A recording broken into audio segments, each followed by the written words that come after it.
Eu quero fazer hoje uma coisa diferente. Eu vou contar para vocês uma história. Um conto sobre neutrinos. E este conto se chama Um caça-fantasmas, um alquimista e um mestre Jedi entraram num bar. E para saber o que aconteceu, você vai ter que escutar a história até o final. Por trás dessa história, há pessoas reais, com histórias pessoais fantásticas e que valem a pena ser contadas. Mas não hoje. Hoje, essa história vai ser recontada através dos olhos de 3 personagens fictícios. Os eventos descritos aqui são todos reais, mas foram reorganizados no tempo e no espaço, para que você possa compreendê-los melhor. Estes são os nossos protagonistas. A alquimista, o que ela faz são transmutações dos elementos. O caça-fantasmas, especialista em ver aquilo que é invisível. E o mestre Jedi, que seu objetivo é compreender as forças do universo.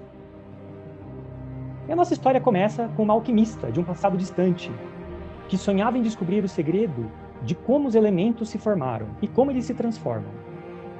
Em seus estudos, ela se deparou com um interessante fenômeno envolvendo bananas. 100 gramas de banana contém mais ou menos 350 miligramas de potássio. Potássio, um dos muitos elementos químicos, sabe aqueles da tabela periódica? Então,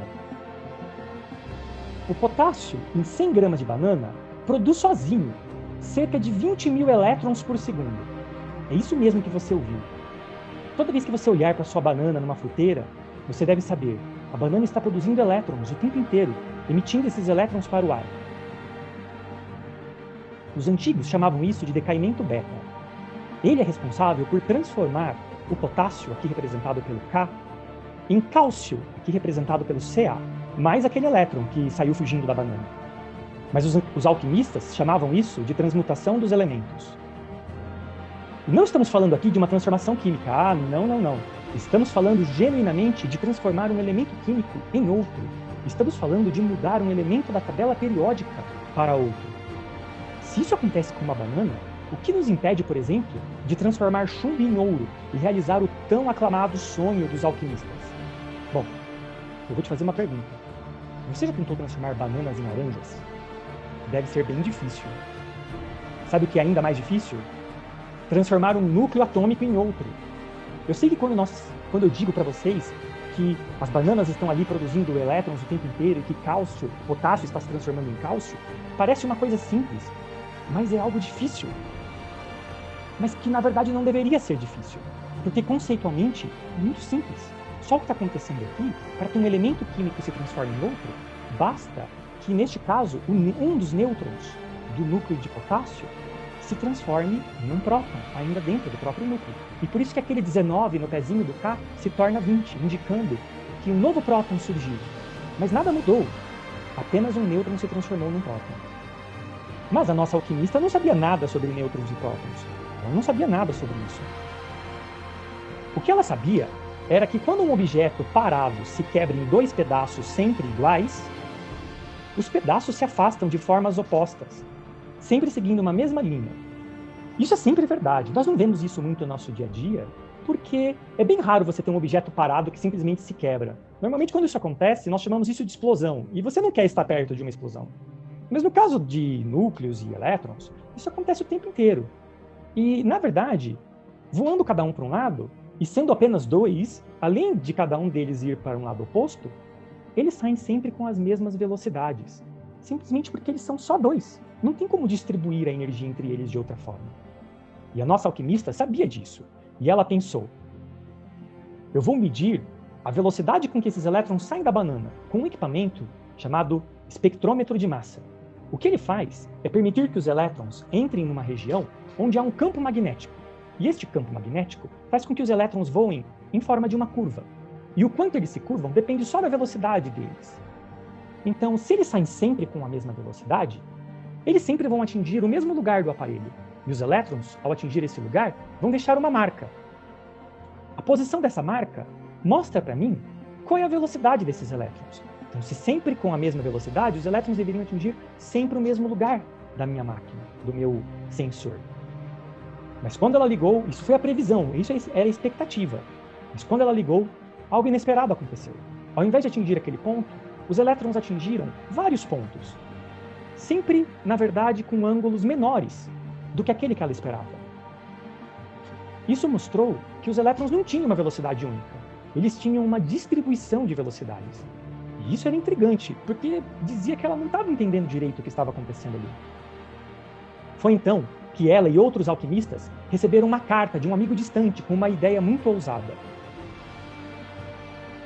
E esta carta lia: Senhores e senhoras radioativos, apresento um remédio desesperado para salvar isso que nós chamamos de conservação da energia. Há a possibilidade de que exista no núcleo partículas neutras, que eu desejo chamar de nêutrons. Esse espectro contínuo de velocidades que vocês estão vendo pode então ser entendido se nós assumirmos que junto com aquele elétron que sai da banana, também está saindo um nêutron, um invisível, de forma que as energias são distribuídas entre os três: o elétron, o nêutron invisível e o cálcio que ficou na banana. Eu admito que o meu remédio, ele é um pouco amargo, e a probabilidade de que os nêutrons existam, de fato, é pequena, porque se eles existissem, eles já teriam sido vistos há muito tempo. Assinado seu grande amigo Pauli. Então, se existe realmente a ideia do Pauli de que tem outra coisa saindo da banana que não é só o elétron, eu consigo fazer sentido com esse evento. Quando um objeto parado se quebra não em 2, mas em 3 pedaços sempre iguais, agora as velocidades dele são inúmeras. Isso explicaria por que o elétron tem diversas velocidades. Mas eu preciso encontrar quem é essa outra coisa que está saindo junto, que o Pauli queria chamar de nêutron. Isso. Eis que chega o nosso segundo personagem, o Mestre Jedi, que vindo de uma galáxia muito, muito distante, ele buscava compreender os segredos do universo. Seu caminho cruzou com o da nossa alquimista, que contou a ele tudo sobre os seus experimentos com a banana e sobre a carta de Pauli. Ele compartilhou com ela seus conhecimentos sobre o pequeno nêutron, que na sua língua natal era pronunciado como neutrino. O nome nêutron, que Pauli sugeriu, acabou sendo usado para o grande nêutron, aquele que mora dentro do núcleo, junto com os prótons. E então ele disse para a alquimista: a matéria que você conhece como banana é apenas uma pequena parte de algo muito, muito maior. O universo é governado por 4 forças. Uma para tudo aquilo que é muito grande, como estrelas, planetas e galáxias. E 3 para tudo aquilo que é muito pequeno, como os átomos, os núcleos e as moléculas. Então ele apresentou a ela o que ele chamava de modelo padrão. Assim como a tabela periódica dos elementos, o modelo padrão mostra todas as partículas que conhecemos até agora. E ele disse: quando um elemento da banana se transforma e um elétron você viu, um neutrino foi aquilo que você não viu. Em palavras que você possa entender, o elétron tem 2 irmãos, e juntos eles são chamados de leptons carregados. O elétron e os seus irmãos, o muon e o tau, têm companheiros. Para cada um deles, há o que eu chamo de neutrino. Então, para o elétron, há o neutrino do elétron. Para o muon, há o neutrino do muon. E para o tau, há o neutrino do tau. Nós, que somos descendentes das estrelas distantes, e nelas, os elementos químicos mais pesados são feitos um a partir dos mais leves. E para cada um dos elementos formados, nasce um neutrino. Assim é a força fraca. A história de tudo que você vê à sua volta, eu, você e as bananas, começou no interior das estrelas, há muito tempo atrás. Olhe para a ponta do seu dedo agora. Eu convido você, que está ouvindo essa história, olhe para a sua unha, para a ponta do seu dedo. A cada segundo que passa, trilhões de neutrinos, trilhões, eu disse, estão passando pela sua unha. Só pela sua unha, imagina pelo resto do seu corpo. Esses neutrinos estão vindos do Sol, das estrelas distantes, das rochas, do núcleo da Terra, das bananas e até de você mesmo, dos elementos químicos radioativos dentro do seu corpo, naturais do nosso ambiente. E é por este motivo que vocês nunca o viram.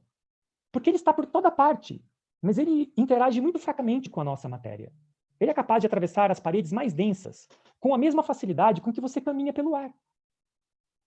Mas nos raros eventos com que os neutrinos interagem com a matéria, como, por exemplo, quando o potássio se torna cálcio dentro da banana, ou quando o potássio se torna argônio também dentro da banana, outro elemento. Chamamos isso de decaimentos, quando um elemento mais pesado se transforma num mais leve, produzindo coisas que vocês chamam de radiação, mas também produzindo neutrinos, que não fazem nada para nós, mas estão em toda parte. E também há as interações. onde os elementos estão lá, fazendo parte da matéria e do universo. E um neutrino vem e, zoom, passa por ele, transformando estes elementos, como, por exemplo, o cálcio de volta em potássio, ou o argônio de volta em potássio. Essas coisas acontecem como se fossem ida e volta, transformando um elemento em outro. E este é o neutrino. Por onde passa, ele tem a capacidade de transformar a matéria. E foi neste momento que a alquimista compreendeu. Seu sonho de transformar chumbo em ouro era possível sim, mas estava longe, tão impraticável quanto possível. Porque as chances de 3 neutrinos interagirem com o mesmo átomo são absurdamente pequenas. Levar um átomo de chumbo para um átomo de ouro envolve 3 neutrinos interagindo sucessivamente com o mesmo núcleo.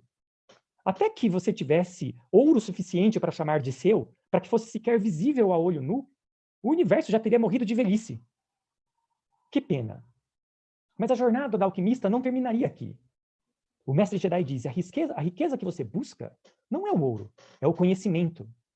E por isso ela não estaria satisfeita enquanto ela não detectasse o neutrino e comprovasse que ele de fato existia. E foi aí que conheceram o caça-fantasmas. Sua especialidade era detectar aquilo que todos pensavam ser invisível. O caça-fantasmas falou sobre suas técnicas de observação. Ele disse: invisível é só aquilo que nos escapa aos sentidos.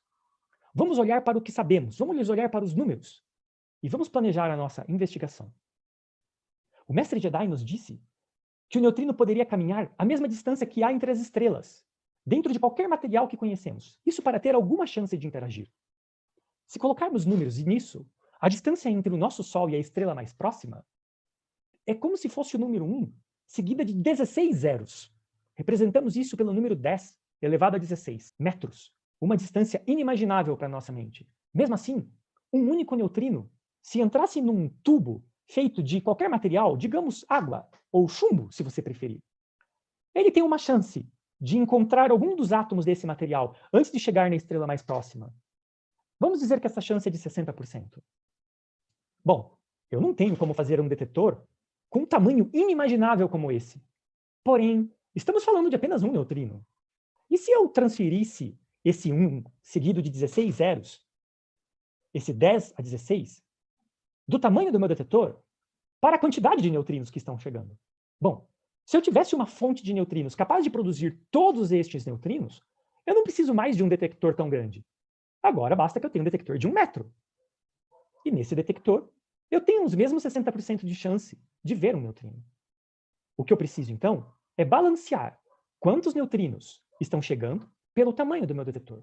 Se eu tenho poucos neutrinos, eu preciso de um grande detetor. Se eu tenho muitos neutrinos, eu posso fazer um detetor menor. E há lugares onde extraímos a energia dos núcleos atômicos. Chamamos esses lugares de usinas nucleares.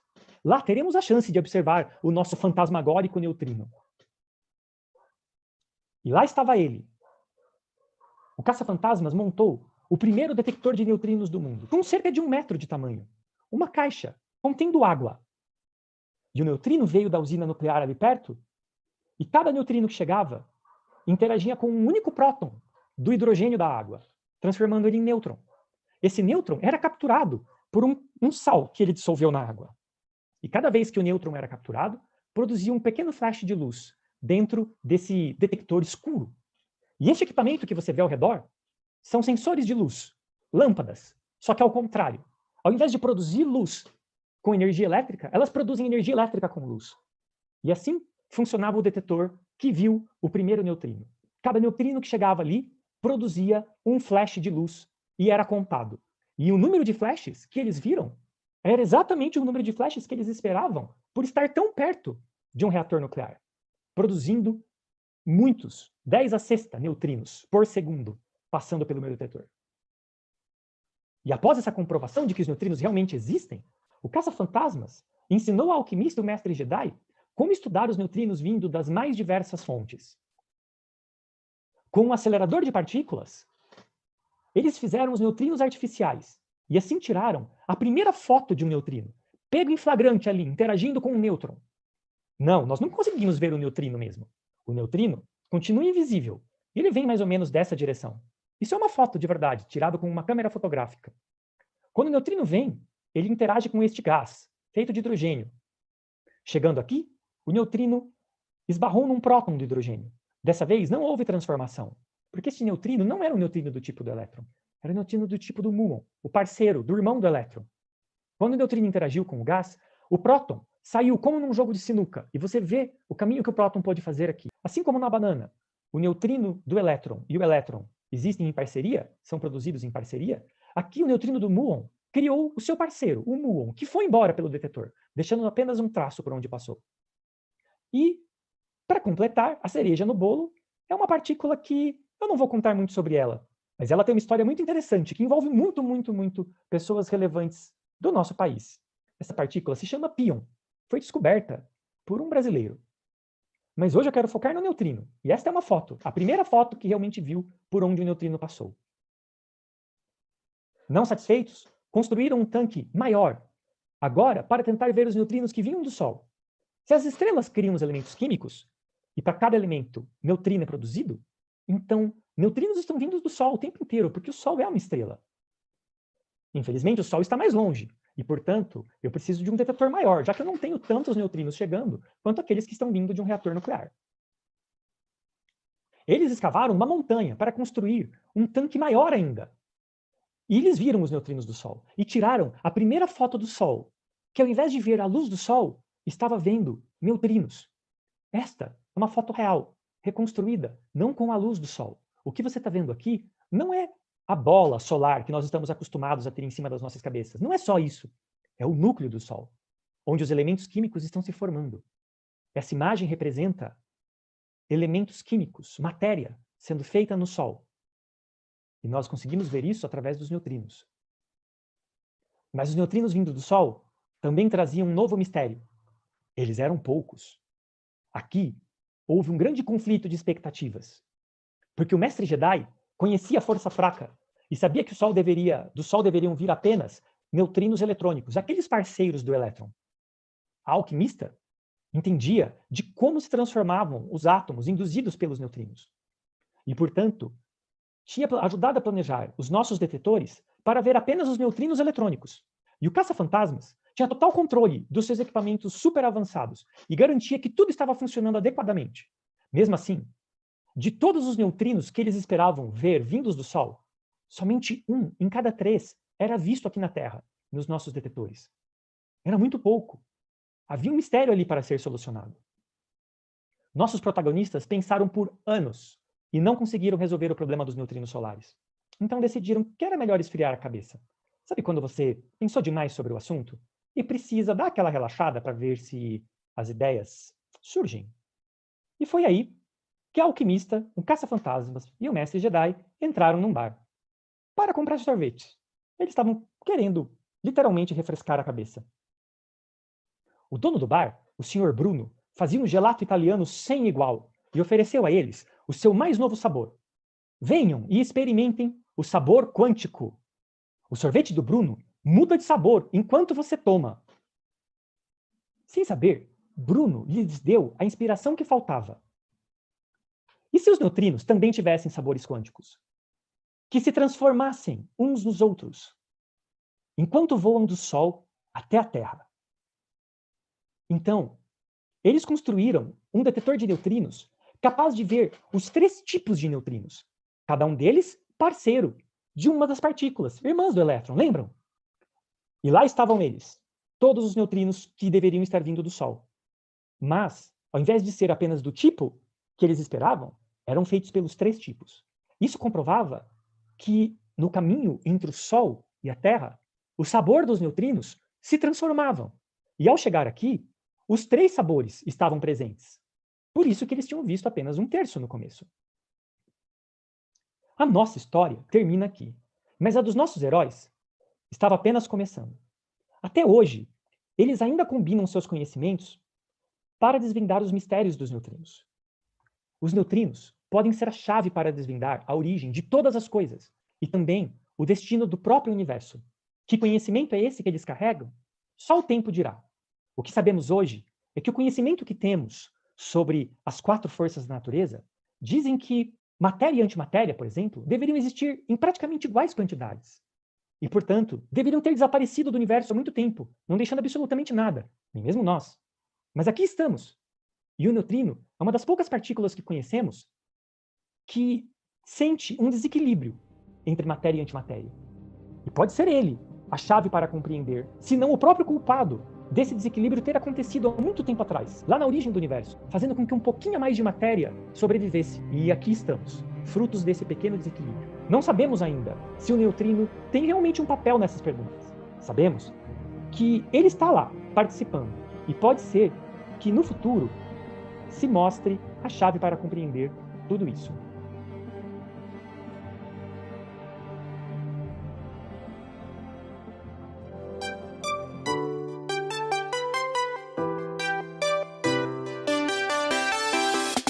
Yeah.